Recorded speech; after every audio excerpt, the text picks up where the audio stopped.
알아보도록 하겠습니다. 구제하면 빼놓을 수 없는 교회가 바로 초대교회였습니다. 초대교회는 자기 재물을 조금이라도 자기 것이라 하는 이가 하나도 없었던 교회죠. 또 재산과 소유를 팔아가면서 사람들의 필요에 따라서 나누어 주었던 교회가 바로 초대교회였던 것입니다. 물건을 서로 통용하였고 교회에서 나눠주는 그 물질을 통해서 가난한 자가 없었던 것입니다. 왜냐하면 밭과 집이 있는 자들이 자기의 그 소유를 팔아서 사도들이 발 앞에 두면 사도들은 그것들을 가지고 각 사람의 필요에 따라서 나누어 주고 공급해 주었기 때문입니다. 그래서 가난한 자가 없었고 초대교회만큼 구제가 잘 이루어지는 교회도 없었습니다. 그런데 문제가 발생했죠. 헬라파 유대인들과 히브리파 유대인들 간에 갈등이 생긴 겁니다. 여기서 히브리파 사람들이란 유대 본토인들을 말하는 것이고 헬라파 유대인이란 성령 강림절 때에 예수를 믿게 되어 유대에 정착하게 된 로마 전역에서 온 유대인들입니다.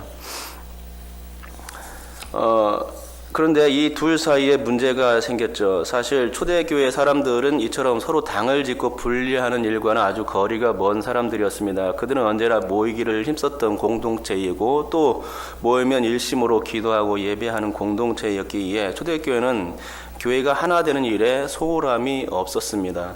교회가 분리되며 당을 짓는 것은 주님의 뜻도 아니요 교회의 설립 목적도 아니기 때문에 열심으로 하나 되는 일에 힘썼던 것입니다.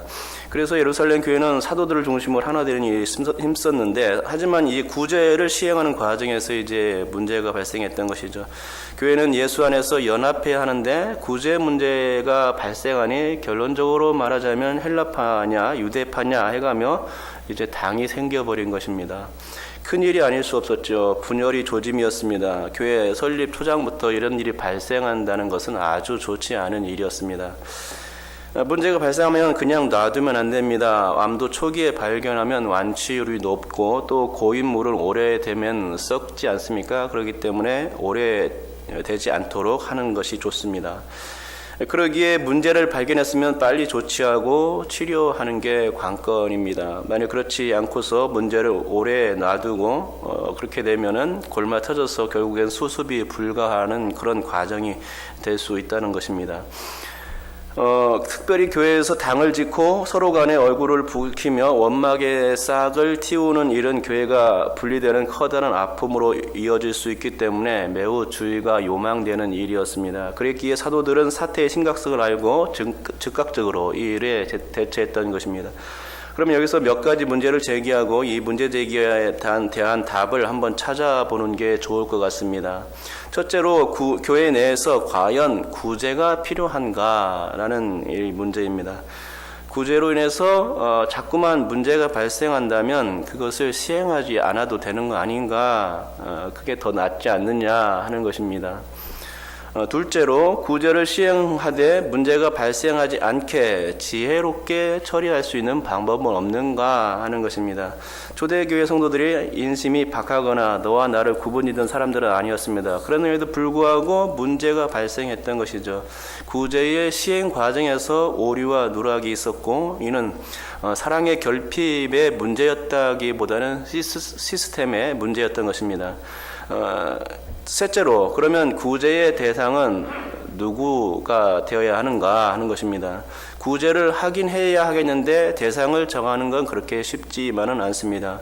구제를 하기 위해서는 대상이 먼저 정해져야 하고 자격 기준이라든지 대상에게 지급할 구제 정도의 기준 같은 거, 또 형평성의 원리 등의 기준이 마련되어야 하는 것입니다. 이런 게 없이 주먹구구식으로 운영하면 결국에는 문제가 터질 수 있겠지요. 그러면 첫째로 구제는 정말 필요한가에 대해서 한번 살펴보도록 하겠습니다. 답부터 말씀드리면 꼭 필요하지요. 꼭이라는 말은 해도 되고 안 해도 되는 게 아닙니다. 성경 말씀에 의하면 꼭 하라고 말씀하고 있습니다. 제가 두 개의 성경 구절을 가지고 왔는데요. 제가 한번 읽어 보겠습니다. 이 두 개의 구절은 교회가 혹은 성도가 구제를 해야 한다는, 꼭 해야 한다는 당위성을 암시하고 있습니다. 먼저 야고보서 2장 15절과 16절의 말씀입니다. 만일 형제나 자매가 헐벗고 일용할 양식이 없는데 너희 중에 누구든지 그에게 이르되 평안히 가라, 덥게 하라, 배부르게 하라 하며 그 몸에 쓸 것을 주지 아니하면 무슨 유익이 있으리요? 라고 말씀하고 있는 것이죠. 헐벗은 형제에게 덥게 하라, 이렇게 말만 해서는 안 된다는 것입니다. 양식이 없는 자에게 배불리 먹어, 이렇게 말하면은 그것은 아무 의미가 없다는 얘기입니다. 그래서 이 말씀은 꼭 반드시 교회에서 선행을 베푸는 게 당연하다 하는 거죠. 또한 요한 1서 3장 17절과 18절을 또 읽어드리겠습니다. 누가 이 세상의 재물을 가지고 형제의 궁핍함을 보고도 도와줄 마음을 닫으면 하나님의 사랑이 어찌 그 속에 거하겠느냐. 자녀들아, 우리가 말과 혀로만 사랑하지 말고 행함과 진실함으로 하자라고 말씀하고 있습니다. 궁핍한 자에게 말만 해서는 그것이 사랑을 실천한 게 아니라는 것입니다. 물론 따뜻한 마음으로 했겠죠. 그렇지만은 그것이 전에 실제적으로 도움을 주는 것이 아니기 때문에 그런 사랑을 실천하는 것이 아니라는 겁니다. 그러니 행함이 따라야 된다는 얘기죠. 진실함도 따라야 되고요. 행함과 진실함으로 해야 한다는 것이 바로 요한 사도의 이야기인 것입니다. 이처럼 야고보와 예수님의 형제 야고보죠. 야고보와 사도 요한은 구제가 꼭 필요하다고 강변하고 있는 것을 보게 되는 것입니다. 그러니까 야고보는 구제의 유익을 행함에서 찾았고 그래야 살아있는 믿음이라고 역설하고 있는 것입니다. 역시 사도 요한도 행함과 진실함으로 해야 한다라고, 그래야 우리가 진리에 속한 자이고 우리의 마음을 주 앞에 굳게 세울 수 있다라고 말씀했던 것입니다. 그러니 구제와 선행은 꼭 해야 하는 일입니다. 전도뿐만 아니라 교제뿐만 아니라 신앙 교육뿐만 아니라 교회에서 해야 할 일이 있는데 그것이 바로 구제라는 것이죠. 비록 초대교회처럼 문제가 발생해도 구제를 멈춰서는 안 됩니다. 문제라는 건 해결하라고 주어지는 것입니다. 또 해결하는 그런 과정에서 더욱더 견고해지는 것을 보게 됩니다. 구약에서는 객과 고아와 과부를 돌보라고 끊임없이 말씀했고, 신약에서도 헐벗고 일용할 양식이 없는 자들을 돌보라고 말씀하고 있는 것이죠. 주님께서도 소자에게 하는 것이 곧 자신에게 하는 것과 같다고 말씀하셨는데, 그렇게 마태복음 10장 42절에서 주님은 이렇게 말씀하고 있습니다. 누구든지 제자의 이름으로 이 작은 자 중 하나에게 냉수 한 그릇이라도 주는 자는 내가 진실로 너희에게 이르노니 그 사람이 결단코 상을 잃지 아니하리라 라고 말씀하셨던 것입니다. 그러니까 예수님의 말씀은 또 마찬가지로 구제가 반드시 필요하다는 것이고, 또 소자에게 한 것은 곧 주님께 한 것이기에 구제의 유익은 결국 부메랑이 되어서 자기에게 돌아오는 복이 된다는 것입니다. 이것이 예수님의 말씀이죠. 결단코 상을 잃지 아니하리라 라고 말씀하고 있는 것입니다. 둘째로, 문제가 발생하지 않는 구제의 시스템을 개발해야 합니다. 교회가 좋은 일을 하면서도 욕을 얻어먹거나 원망의 소리, 불평의 소리를 들어야 한다면 그것은 시행하지 않느니만 못합니다. 한마디로 이건 하나님의 영광을 가리는 일이 될 수 있겠습니다. 좋은 일을 하는데도 그렇게 된다면 참 무의미하고 엉뚱하죠. 그러나 구제는 모두에게 유익이 되고 또 교회의 칭송을 받는 일이며 하나님께 영광을 돌릴 수 있는 일이기에 교회가 계속 추진해야 마땅한 일이고, 또 어려움에 봉착하더라도 뚫고 나갈 방법을 찾아내야만 합니다. 초대교회는 구제 문제를 해결하기 위해서 집사들을 세웠습니다. 7명의 집사를 세워서 헬라파 유대인들의 원망을 일소하고 또 계속해서 교회 내에서 구제를 시행할 수 있게 했던 것입니다. 다시 말하면 구제의 시스템을 정비해서 문제를 해결했던 것이죠. 광야 시대 많은 사람들을 모세 혼자서는 재판할 수 없었습니다. 그래서 세운 것이 10부장이요, 또 100부장이요, 1000부장 아니었습니까? 마찬가지로 사도들도 말씀과 기도에 전무해야 하는데 구제까지 신경 쓰려면 너무나 힘들었고 시간이 없었던 것입니다. 이거 하랴 저거 하랴 신경 쓰다 보니 구제 부분에 구멍이 뚫리게 되고 자신들도 할 일을 못하게 되는 결과가 되었던 것이죠. 그래서 구제만 전담할 수 있는 분들을 따로 세워냈던 것입니다. 사도들은 7명의 구제 담당자를 세우는데 이것이 현재 교회에서 세우는 집사직의 원조가 되었습니다. 하지만 본문에는 집사라는 말은 없지요. 단지 그들은 구제하는 일에 지도자로 세워졌을 따름이고 이 특수한 일을 맡은 지도자일 뿐이었습니다. 사도들은 특별히 7명을 세우는데 7이라는 숫자는 크게 중요하지 않은 것 같고 7이란 원래 완전수이기에 7을 세우는 것은 관행처럼 보이며 또 당시 구제를 돕기 위해서는 7이면 충분했던 것으로 보입니다. 그렇습니다. 구제를 효과적으로 하기 위해서는 혼자서는 절대로 안 됩니다. 성령과 지혜가 충만한 사람들의 도움이 필요했다는 것입니다. 전문 인력이 있어야 해당 부서의 일을 아주 효과적으로 담당할 수 있는 것입니다. 교회는 담임 목사 혼자서 안 되기 때문에 부교역자들을 두는 것이 아닙니까? 구제를 담당함에 있어서도 마찬가지입니다. 이 일을 잘 해낼 적격 인물을 찾아야 하는 것입니다. 성령과 지혜가 충만한 사람 7을 택하라 라는 말이 바로 그것입니다. 성령과 지혜가 충만합니다. 두 가지가 충만해야 되는데 성령은 영적 지혜이고 지혜는 세상적 지혜입니다. 이 둘을 골고루 겸비한 지혜롭고 충만한 사람이 구제 시스템에 아주 적격한 사람이라 할 수 있겠지요. 더군다나 본문의 7 집사들은 모두 다 헬라식의 이름입니다.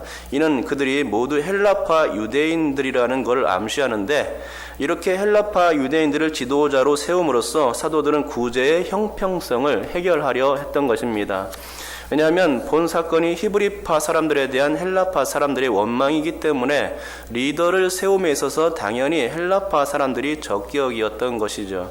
그래야 모두를 만족시킬 수가 있고 또 헬라파 사람들의 불평도 먹게 하는 효과가 있었던 것입니다. 그러니까 구제 시스템은 천편일률적인 계획이 아니라 문제의 핵심을 잘 파악한 그 교회만의 해결 방법에 집중해야 하는 것이 중요한 것입니다. 남들 하니까 똑같은 시스템을 구축하는 것은 바람직하지 못한 것이고 또 그렇게 하면 또 다른 문제가 발생할 수 있게 될 가능성도 배제할 수 없는 것이죠. 그 교회만이 가지고 있는 문제에 딱 적당한 그 시스템을 개발해서 적용해야 문제를 해결할 수 있다는 것입니다. 셋째로 자격 대상과 지원 범위에 관한 것입니다. 초대교회는 구제 대상을 가난한 자에게 두었습니다. 그리고 오늘 본문에서는 급식을 제대로 받지 못해서 원망하는 헬라파 유대인들에 대한 구제였습니다. 그리고 초대교회는 가난한 자가 없고 배고픈 자가 없게 하는 것이 지원 범위였을 것으로 보입니다. 물론 과도한 지원은 하지 않았을 것입니다. 오늘 본문 1절에 구제에 빠졌다는 말은 일일 배급량을 부족하게 받았다는 의미인데 그러니까 그날 먹고 살 만큼의 먹거리 제공이 구제에 대한 지원 범위였음을 알게 됩니다. 그렇습니다. 구제의 자격 대상을 논할 때에 구약에서 객과 고아와 과부를 이야기했듯이 요즘 시대의 구제의 대상을 말한다면 독거노인, 소년, 소녀, 가장, 거지나 노숙자 같은 불황인들, 배고프고 병든 사람들, 외국인 근로자들, 다자녀를 둔 가정, 하우스푸어 등 구제의 대상들을 우리 주변에서 금방 찾아낼 수가 있을 것입니다. 그래서 교회에서 특정한 사람들을 지원 범위에 둘 수 있겠지요. 문제는 교회가 이 모든 이들을 다 도와줄 수 있는 여력이 없다는 것입니다. 그렇기 때문에 선별해서 지원자를 만들어야 되겠죠. 즉 한정된 자원으로 한정된 대상을 한정된 범위에서 지원할 수밖에 없다는 것입니다. 예를 들어 독거노인으로 정했다면 미용봉사, 용돈 지급, 쌀이나 반찬 등을 제공할 수 있겠고 소년, 소저, 가장을 돕겠다 하면은 기본 생활 필수품이라든가 장학금, 교육과 관계된 부분들을 도울 수 있는 것입니다. 이렇기 때문에 그 모든 부분을 다 도와줄 수 없기 때문에 특정 대상을 정하고 거기에 맞는 도움을 정책적으로 시행하는 것입니다. 그래서 교회가 구제를 해내는 것이죠. 지금까지 구제의 필요성에 대해서 살펴보았습니다. 시간과 제약이 있기 때문에 자세히 들여다보진 못했지만 개략적으로 살펴보았습니다. 그것은 첫째로 구제가 교회가 해야 할 필수 사역이라는 것입니다. 서류를 작성할 때 필수와 선택 항목이 있지 않습니까? 인터넷인 경우엔 필수 사항을 적지 않고서는 다음 항목으로 절대 넘어갈 수 없습니다. 그것처럼 구제는 교회의 필수 사항으로서 선택 사항처럼 다루어지거나 그냥 넘어갈 일로 처리에 대해서는 절대로 안 된다는 것이죠. 구제는 꼭이나 반드시라는 단어가 동반된 성경적 명령어인 것입니다. 둘째로 구제는 지교회에 걸맞는 구제 시스템이라는 옷을 걸쳐 입어야 한다는 것입니다. 몸에 맞지도 않는 구럭 같은 옷을 입으면 너무 헐렁해서 불편하고 또 너무 작은 옷을 억지로 입으면 옷은 찢어질 수밖에 없습니다. 그러기에 지교회에 맞는 구제 시스템을 개발해야 하는 것이죠. 잘 맞는 옷을 입는 것이 바로 지혜인 것입니다. 너무 욕심을 부려도 안 되고 너무 인색해도 안 됩니다. 아주 적당한 선에서 운영해야 하고 곧 또 성령과 지혜가 충만한 전문 인력을 배치하고 그들로 하여금 교회 역량에 맞게 운영하도록 정권을 주어 실행하되 구제의 성격에 맞게 목적에 맞게 대상의 환경에 맞게 실행돼야 맞다는 것이죠. 셋째로 구제는 대상 선정이 중요하고 제한 범위가 있을 수밖에 없습니다. 자원이란 무한정한 것이 아니기 때문에 그렇죠. 교회의 재정도 무한하지 않습니다. 그러기에 한정선을 두는 것이고 이 한정선에 따라서 구제의 대상이 선정되는 것이고 한정선에서 도와줄 수 있게 되는 것입니다.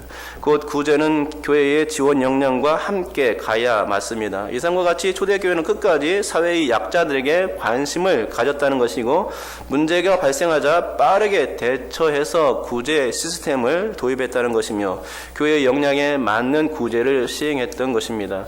이렇듯 우리 교회도 역량에 대해서 구제를 더 많이 감당할 수 있는 따뜻한 교회, 초대교회 같은 사랑이 넘치는 교회가 될 수 있었으면 하는 간절한 바람이 있습니다.